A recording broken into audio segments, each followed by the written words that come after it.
nous voici donc pour la deuxième partie du challenge 13 où je rencontre une vieille connaissance, neuropsychiatre, euh, qui est venu cette fois-ci en mercenaire, plus précisément en céphalix. Il a donc abandonné pour ce tournoi ses Orboros. Il me propose Texus et moi je lui ai sorti Grim 2. Alors Texus c'est un caster à WeFocus qui est Pathfinder. Il a un sacrificial pawn sur ses monstruosités. Il permet à son battle group de charger ou de courir sans dépenser de focus si un ennemi est dans sa command range, qui est de 10 pouces. Il peut arcnoder les sorts au travers de son battle group, mais du coup la War Beast, on va l'appeler comme ça, enfin la monstruosité perd 1 d3 plus 1 PV lorsqu'il le fait. Alors en sort, il a décélération, ce qui permet de donner plus de armure sur les attaques magiques et les attaques à distance, et ce dans la control range du caster. X-Blast, c'est une AOE3 range 10 po 13 qui enlève tous les upkeep et les animus qui sont sur l'ennemi lorsque directly hit. Influence, il prend le contrôle d'un warrior model, donc pas un warcaster ni un warlock, et il lui fait faire une attaque. Il a aussi psychochirurgie, qui soigne de D3 plus 1 point sur chaque modèle de son battle group dans sa control range. Rampager, il prend le contrôle d'une Warbeast ennemie à 10 pouces de lui, et la Warbeast fait une full advance et une basic attack. Évidemment, elle ne prend pas de free strike pendant le mouvement, et elle ne peut pas utiliser son animust, ni booster la touche ou les dommages avec des points de furie. Son dernier sort, c'est Télékinésis, qui permet de placer la cible complètement à 2 pouces. Son feat, ça push de 2 pouces tout ce qui n'est pas Warcaster dans la control range de Texus. Et alors la thème force, c'est Operating Theater. C'est une monstruosité gagne hyper agressive, c'est-à-dire qu'elle peut faire une full advance vers celui qui lui fait des dégâts. Et une unité de Cephalix, Minslaver ou Edrutch gagne en botch. Voilà. Et bon, moi je sors Grim 2. Grim 2, c'est un caster unit qui a 6 focus, et Pathfinder également. Alors il a un tir range 13 pour 13 qui permet au Warbeast du battle group de charger gratuitement la cible touchée. Dans l'unité, il y a Mux qui a un snare gun qui met KD à 3 pouces, et Mux donne reposition 3 à l'unité. Tandis que Crump, lui, il a un tir range 8 pour 12 et il donne Circular Vision, c'est-à-dire qu'on n'a jamais de bonus de backstrike. Et en plus de ça, il pose un piège, un trap AOE5 qui fait subir une peau 10 à quiconque entre ou sort de l'AOE. Et l'unité a takedown au corps à corps. Alors en sort, il a Mash Sight, c'est une AOE5 qui se place complètement dans le control range et permet d'ignorer les forêts, les clouds et le stealth pour le battle group. Mirage, c'est un upkeep qui donne apparition à un modèle ou à une unité. Mortality, moins de def et armure, ainsi que pas de tough ni de soin à 10 pouces pendant un round. Et son dernier sort, c'est Poursuite, c'est un upkeep qui se place sur un modèle ou une unité ennemie, et si ce ou ces derniers avancent vers un modèle du battle group, celui-ci peut faire une full advance. Enfin, un modèle du battle group peut faire une full advance. Alors, Fit, tous les friendly faction models dans la control range de Grim gagnent Snipe, c'est-à-dire plus 4 range, et Mark the Target, plus 2 pour toucher à 5 pouces d'un modèle ayant Mark the Target. Il est en thème force Krill Company, ce qui me donne un plus 1 au starting roll. Et les modèles de l'armée ignorent les friendly warrior models pour les loss. J'ai donc choisi de commencer pour mettre un maximum de pression parce que j'ai gagné grâce à mon plus 1 le starting roll. Voilà la présentation.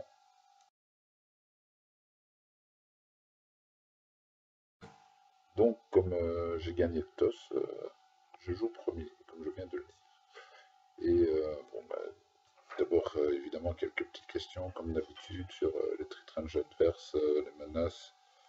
Voilà, là je suis en train de mesurer pour voir jusqu'où ces sprays peuvent aller en gros, hein, parce qu'il y a tellement de menaces différentes que voilà. Et donc après de rapide calcul, je regarde jusqu'où je peux aller. Genre, voilà, ça c'est la menace principale. Enfin, celle que je détermine comme étant la menace principale, et du coup, voilà, je cours avec mes raiders, mes croc raiders.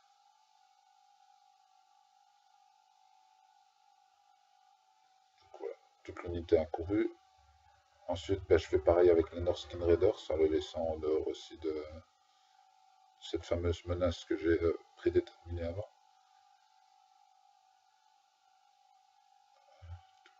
Comme c'est des sprays, ben, il faut faire attention parce qu'il pourrait facilement me fatiguer pas mal d'infanterie avec. Après les Norskin Raiders, c'est le Bomber qui s'enrage et qui court, en évitant évidemment la zone, le rebelle, qui l'empêcherait d'avancer aussi vite que je le voudrais. Le deuxième Bomber, ben, il va faire pareil, mais lui est moins embêté, qu'il arrive un peu plus loin. Ensuite, c'est Brelon qui va courir, et je la fais courir pour qu'elle soit à portée du flag pour le tour suivant. Bah, derrière, les Highwaymen, ils vont faire pareil, hein. Ils vont courir aussi. Eux, on se tracasse pas de trop, je les fais courir de 12. Ils sont Pathfinder, donc ça pose pas trop de soucis. Et je regarde où mettre le chef, et voilà. Le Misspeaker, ah non, d'abord le Ringbearer, il avance et il va mettre en Manus Exaltation. Le Misspeaker court derrière les bombers. Et ça, c'est la pierre que je fais juste avancer. Ce que je pense, qui est, je ne vais pas dire une erreur, mais j'aurais peut-être pu la faire courir pour la mettre plus haut sur la table. Et ensuite, ben, l'unité de Grim qui va mettre Mirage sur le bomber et jeter le reste de la furie dans la pierre. Et ça marquera la fin de mon activation. Dès que j'aurai fait la repos avec Grim qui arrive maintenant. Et c'est maintenant au tour de Thomas de jouer.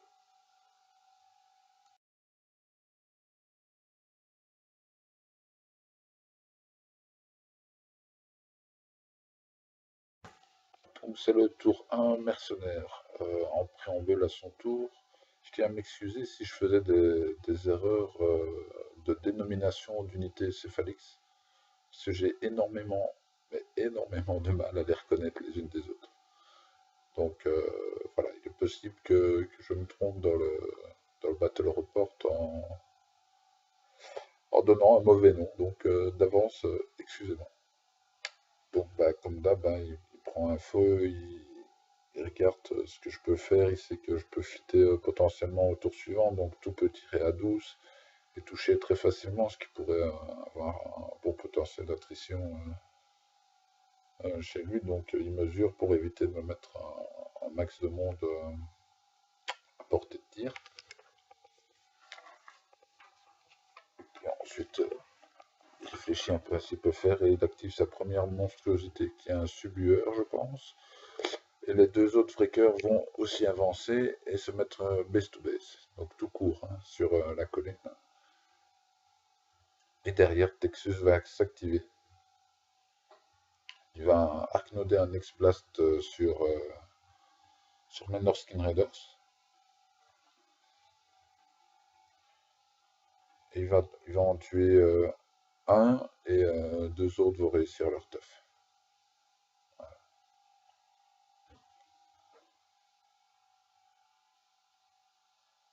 Ensuite, il va caster décélération, puisqu'il a une liste de tir en face, ça serait bête de pas le faire. Et derrière, il va passer à l'activation d'Alexia et des Ryzen. Ils vont avancer, pas vraiment loin. Il va faire pop un Thrall et le Thrall va chercher un Crocs pour en tuer un.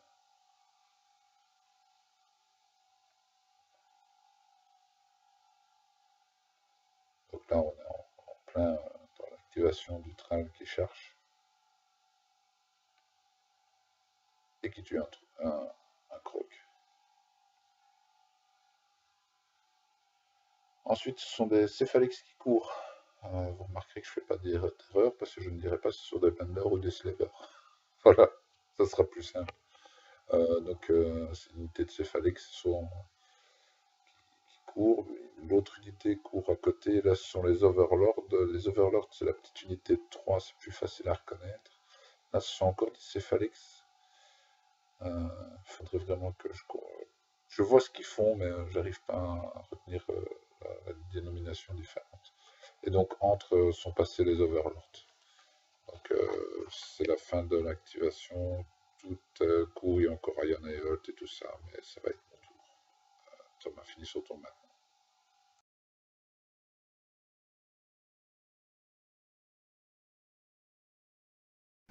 C'est donc mon tour 2 qui commence. Là, je me pose une grosse question, c'est fit ou pas fit? J'ai pas trop envie de fitter parce que j'ai l'impression que j'aurais pas assez dans mon fit pour faire suffisamment de dégâts, puisqu'il est resté quand même relativement fort en retrait. Mais je devrais peut-être aussi fitter pour prendre l'avance à l'attrition. En attendant, j'ai upkeep le sort Mirage, j'ai Lich la Furie, et on a vu que le Bomber avait fait son apparition. Donc voilà, je mesure avec ma petite latte, voir ce que je peux éventuellement faire. Et je suis toujours dans l'hésitation, donc ça va me prendre un petit temps avant de choisir quoi faire. Je mesure, je regarde voilà, ce que je peux mettre, et finalement je décide de ne pas fitter et d'activer les crocs. Donc voilà, j'active les crocs, ils avancent tranquillement. Et ils vont prendre des tirs. Un premier va mettre oil sur son subbueur. Et les autres vont prendre des tirs un peu à gauche, à droite, pour faire quelques dégâts. Surtout sur les Ryzen. Et ils vont tuer le Thrall en attaquant le Thrall là-bas au-dessus aussi. Enfin, il faut tenter de le tuer. Je ne sais plus s'il le tue ou pas d'ailleurs. Donc voilà, on voit les flics qui s'en vont. Le subbueur, ça a bien marché. Les oil. Il a sûrement pris une flèche enflammée, mais rien de sûr. Voilà. Derrière, c'est l'activation des Norskin Raiders. Puisque j'ai choisi de ne pas fitter, j'active l'unité avant Grim en fait. Donc là, je les mets en beau petit paquet pour qu'ils puissent tirer sur le subbueur. Voilà. Et ceux qui ne savent pas, je les place comme je peux pour faire de la place au bomber derrière. Et donc commence le tir sur le subbueur, qui sont boostés aux dégâts puisque c'est en feu. Et là, j'avais oublié l'hyper agressif. Du coup, il arrive sur moi malgré qu'il a pris pas mal de dégâts. Et je vais lui faire quelques ridicules dégâts au corps à corps pour le continuer avec les deux Skin Raiders qui restent. Et du coup, je vais changer de plan et je vais commencer à tirer dans les Ryzen et dans l'unité de Céphalix qui est devant moi. Voilà, ce sont des avors, on regarde ce qu'il y a en dessous. J'aurai relativement peu de chance sur ces tirs là parce que tout va quasi dévier à chaque fois. Du coup, ça sera de la peau 6 au lieu de la peau 12. Voilà. En plus, ça prend du temps. Tirer la grenade, c'est pas cool. Voilà, troisième grenade qui rate. Okay. Quatrième qui rate. Et ainsi de suite. Oh, c'est pas folichon à la touche, mais bon, de toute façon, je pouvais pas trop espérer mieux. Donc, si j'aurais aimé tomber la warpiste. Donc, derrière, je vais activer les Highwaymen, qui, grâce à la présence de Prelon, ont backstab, c'est-à-dire que tous leurs tirs sont boostés à la touche et aux dégâts dans le dos de quelqu'un. Donc là, comme le subbueur est de dos, je tire le premier tir boosté, ça lui fait pas mal de dégâts, mais ça me laisse sur une box.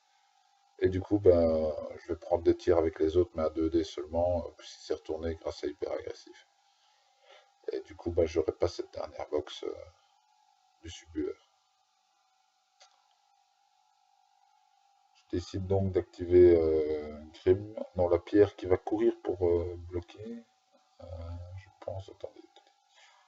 Ouais, c'est la pierre que je vais activer. Alors voilà, au tour précédent, ben, je ne l'ai pas fait courir, du coup. Je ne sais pas bloquer l'accès à Amazon comme je voulais le faire initialement. J'aurais dû la faire courir au tour 1. De toute façon, Grim peut la charger et ça l'aurait pas empêché de pouvoir bloquer l'accès à Amazon. Derrière, ben, le petit souci en plus, c'est que je les ai mal mis. Donc au lieu de les orienter vers la menace qu'est l'ambush, bah, je les ai mis bien de face pour qu'ils puissent me prendre de dos tranquillement. Derrière, j'ai activé Grim qui a avancé, qui a pris un tir boosté, qui a achevé le subueur. Donc booster la touche, booster au dégâts pour être sûr. Bon bah il va pas fitter puisque ça servait plus à rien, hein. J'ai tout joué avant lui quasi. Il va se repositionner pour laisser l'accès au bomber qui va prendre des tirs sur les céphalix devant lui. Voilà, évidemment il est dit que malgré le boost, je ne pourrais pas toucher lors de ce tour-ci. Donc ça va dévier de pas grand chose, mais du coup ça fait moins mal et je tuerai moins de monde.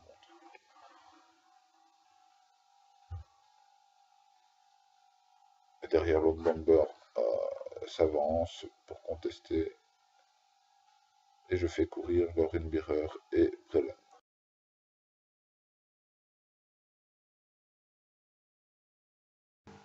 C'est donc le deuxième tour de Neuron. Il va d'abord prendre les infos nécessaires à son tour d'activation. Il regarde les distances, plus ou moins tout ça, où il peut aller. Il va faire ambush son unité comme prévu, là où je l'avais prévu. Comme je lui ai très mal mis la pierre, il va pouvoir quand même contester assez facilement. Et surtout m'en faire du petit bois, puisque j'aurai un moins de def, puisqu'il pourra charger dans le dos tranquillement.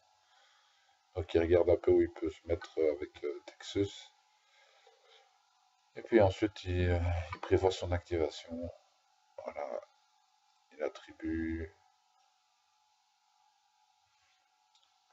Il va commencer par, j'ai envie de dire, les choses simples. C'est-à-dire faire repop les Ryzen. Ça c'est simple. Les Ryzen reviennent. Je crois qu'il en a fait repop 2. Ensuite c'est l'ambush. L'ambush qui vient bien dans le dos de ma pierre. Voilà, on voit que si je l'avais fait courir au premier tour ainsi qu'au deuxième tour, j'aurais vraiment pu contrer cet ambush beaucoup plus intelligemment. Et là non, bah, du coup, non seulement il conteste ma zone, mais en plus il va me faire max de dégâts dans la pierre. Et problème supplémentaire, c'est que ça fait repop des warriors modèles. Donc ça va pas être la fête du slip de ce côté-là. Derrière, bah, il active les Ryzen. Il va faire pop un tral tranquillement. Le tral, il va se mettre au flag et il va tuer le Crocs. Voilà. Donc ça fait déjà plus ou moins un point. Il n'y a plus qu'à vider ce qu'il conteste. Ensuite, il va TK à activer Exulon. TK savoir bis pour libérer du passage. Il va le placer et il va pouvoir fitter. Donc là, je sais absolument pas l'idée. Il va devoir faire son fit tout seul parce qu'il les push dans la direction où il veut et dans l'ordre où il veut. Donc voilà, c'est à lui à tout faire. Ça doit être un fit qui tue le dos. C'est ce que j'appellerais un fit Colgrima plus plus. Donc voilà, il les met vraiment bien en pack et on va voir après pourquoi. Donc, voilà, il fait des beaux petits packs un peu partout. C'est un feed qui prend du temps d'ailleurs. Je crois que ce tour-ci met 30 minutes. Je l'ai accéléré 5 fois. C'est pour ça que j'essaye de parler vite. Parce qu'il y a des choses qui mettent du temps, mais d'autres qui vont se passer très rapidement. Et donc ensuite, voilà, première unité de Cephalix Overlord qui s'active, ceux du bas. Et ils vont commencer un spray sur Brellen entre autres. Et les deux Iwamen. Donc le premier spray en tue un là-bas en dessous qui était dans le rebelle. Et là, ça en tue un deuxième. Je réussis un tof et ça fait quelques dégâts après là. Derrière, il active l'autre unité de Cephalix. Ah, je vais risquer, je vais dire que ce sont les benders. De toute façon, j'ai une chance sur deux. Et donc, il va sacrifier du monte pour pouvoir faire des sprays. Donc, chaque figurine sacrifiée, ça fait un spray. Ça lui permet de tuer Brelan et l'Highwayman qui était sur le flag, ainsi que quelques autres Highwaymen. Voilà. Il me reste donc plus que deux Highwaymen dans la zone ronde. Derrière, il va activer son auto Warby, sa monstruosité, pardon, il va faire un tir, tuer encore un Highwayman. Il ne reste plus qu'un. Et là-bas, il active l'autre unité de Cephalix Overlord, qui là va se faire un gros plaisir, un spray à travers mes Norskin Raiders et mes Crocs Raiders bien paqués. Donc là, ça fait masse dégâts, on me voit lancer des toffs. J'ai d'ailleurs pris mon petit truc AD devant moi pour lancer les toffs. J'en ferai pas des masses. J'en ferai quand même quelques-uns, mais bon, vu qu'il y a un spray qui suit, ben, voilà, ça tue quand même à chaque fois quasi. Donc là, on voit qu'il a bien nettoyé. Je pense qu'il est déjà même capable de marquer un point sur son flag, parce qu'il n'y a plus rien à 4 pouces. Et il va activer l'autre unité. Donc celle-là, je vais dire Slavers, comme ça si je me trompe, j'aurais au moins eu bon une des deux fois. Et voilà, il sacrifie des modèles pour booster leur force et leur mat, et il cherche les Raiders. Ce qui lui permet en fait de passer la Death 13 tranquillement et de les tuer tout aussi tranquillement. Ensuite, il lui reste plus que sa dernière monstruosité à avancer. Voilà, elle avance, elle va tuer le dernier Highwayman, ce qui libère la zone du rond, du centre, pardon.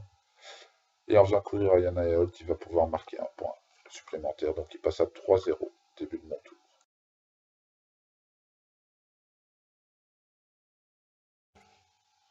Bon ben voilà, mon début de tour 3 commence. Je vous cache pas que ça sort le sapin. Déjà le chant du cygne pour les trolls. Ouais, en effet, comme j'ai pas fité, j'ai pas pris l'avance à l'attrition. Par contre, lui, en fitant, a bien pris l'avance à l'attrition, même beaucoup plus que ce que je pensais. En fait, c'est ça, je pensais pas qu'il pouvait faire autant de dégâts. Donc même il a mis 30 minutes pour son tour, il est tranquille, parce qu'il a fait 3-0, et derrière, bah, c'est quasi auto-win. Alors je cherche une option de KTC, sauf que bah, les monstruosités, il y en a une qui a 3 pouces de Texas, donc ça veut dire qu'il a 5 points sur sa monstruosité, il est plutôt tranquille par rapport aux attaques à distance. Et j'en ai plus tant que ça. Et donc bah, du coup je pars sur essayer de faire ce qu'on peut. C'est-à-dire mon Highwayman survivant va contester la zone du bourg, mon Runebearer court sur le flag, et ensuite je passe à l'activation de Grim. Grim qui va passer un Mortality sur les. Ça lag sur un caméra, j'espère. Voilà, ça reprend, c'est normal. Ok, il a passé son Mortality, pardon. Et il va lancer. Il va tirer ensuite avec sa tweet sur une cible qui a Mortality. L'a raté, parce que voilà. Et les deux pics vont tirer aussi et puis repositionner.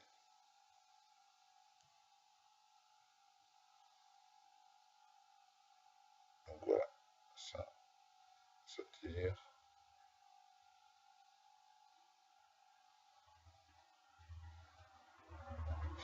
Donc voilà, beaucoup d'attente parce que je fais pas grand chose. Évidemment, je dois essayer de maximiser au mieux ce que je peux. Voilà, là ils font leur reposition. Leur seul exploit c'est d'avoir réussi l'immortalité et tuer un gars. Derrière, j'active les Raiders qui vont frapper les mecs sous mortality. Ils ont une capacité sympa qui permet, lorsqu'ils ont tué un modèle, de balancer une grenade. Donc c'est ce qu'ils font. Et donc je balance des grenades qui touchent beaucoup plus facilement puisque j'ai passé mortality avant. Et donc ça tue aussi plus facilement. Enfin je dis touche plus facilement, c'est pour rire parce que voilà, ça dévie encore. Et du coup je tue pas. On utilisera donc le terme, qui sont censés toucher plus facilement. Voilà, les autres vont quand même faire mieux derrière. Hop. Ceux qui font que balancer la grenade.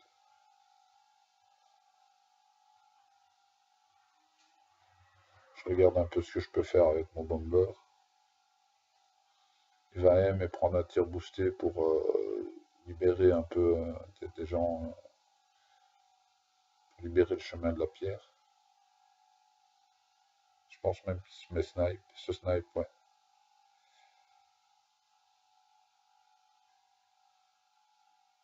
Voilà, il va tuer un peu ce qu'il peut.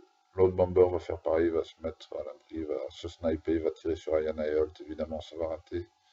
Ça va dévier sur Holt, le gars de la pierre, et le gars qui a un mortality le dernier, mais ça lui fera très peu de dégâts, c'est-à-dire 0. Et derrière, je vais reprendre un tir boosté sur Ayana et je l'aurai enfin.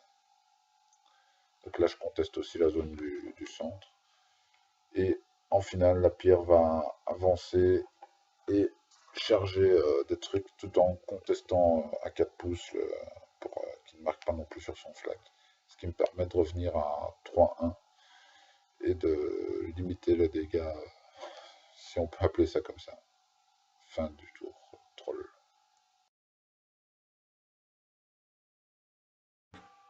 Donc nous sommes au tour 3, mercenaire, Neuron se lève et ne va pas faire du café. Il va s'occuper de ma tronche, amicalement bien sûr. Donc voilà, là il a 3-1 pour lui, il va essayer de marquer le maximum de points, ce qui lui permettrait, quoi qu'il arrive, de gagner même au tour suivant, parce que je commence à souffrir à la contestation. Donc il va commencer par charger sa monstruosité en furie, ou en focus, je sais pas trop, et il va l'envoyer dans mon bomber. Il va lui faire relativement mal, il a oublié une petite activation qui m'a dit qu'il lui permettait d'avoir soit plus de maths, soit plus de dégâts, soit les deux, je ne sais plus. Et du coup, ben voilà, il va laisser le bomber sur 5 box survivant. Donc le bomber survit à la charge de la monstruosité. Derrière, les overlords, ben, ils vont s'activer tranquillement. Voilà, ils vont bouger. Je garde pour se mettre. Et ils vont spray sur mon Highwayman et le tuer tranquillement. Ensuite, ils vont spray sur le Runebearer et lui faire quelques dégâts, mais je pense qu'il va survivre.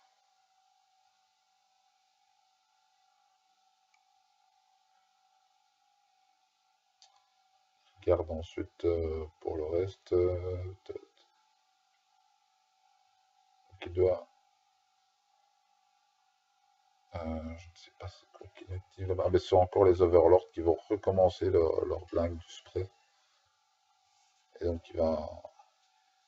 Comme ils sont. Comme là j'ai bien mis moi-même mes raiders, bah, c'est moi qui prends un max. Il va aussi spray sur la pierre qui conteste. Je vais tenter le tough.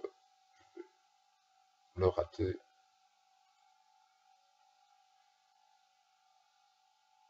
Et derrière, bah, il va tranquillement enlever ce qui conteste. Hein. Sans trop de problème. Voilà. Dès de la pierre s'en va. Ça commence à faire vite de ce côté-là. Ensuite, l'unité de Benders va avancer. Ils vont sacrifier des modèles pour faire des sprays sur mon Runebearer. Voilà. Ce qui va le tuer sans problème. Donc là, il est déjà à avoir marqué 2 points. Un troisième en faisant courir son solo dessus, sur mon flanc. Donc il lui reste à tuer mon bomber. Ce qu'il va réussir à faire en faisant pop le plus 3 en sacrifiant un modèle qui donne plus 3 mal, plus 3 dégâts du bomber. Et belle victoire de Neuro.